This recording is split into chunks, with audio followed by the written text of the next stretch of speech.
Hey y'all, so I just went over my lab results with the functional medicine practice that I'm seeing, and I am a little shook. If any of you follow any naturopaths or holistic doctors that talk about leaky gut, you know that there can be multiple reasons why somebody has leaky gut. There's also ways that they can test for possible leaky gut in their patients, which I just had that test done. Now, some of the ways that they say that somebody can have leaky gut is being on birth control. And I was on birth control for like over 20 years. They also say that being on antibiotics. I was on antibiotics. I can't even tell you how many doses of antibiotics I had taken between like mid 20s and mid 30s. I was having repeated UTI issues because I didn't know how to like prevent it or take care of it naturally.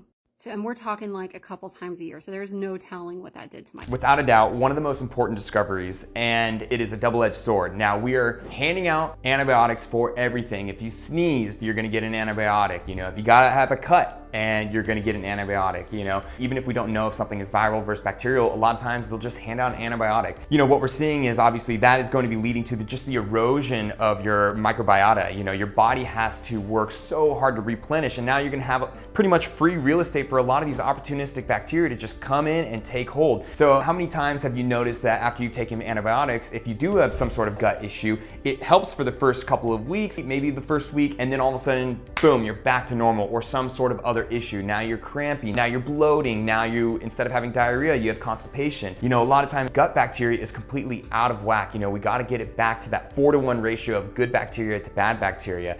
And our body is just trying to constantly preserve the good gut bacteria in our body and work in our favor essentially. And here we are just completely eroding it away.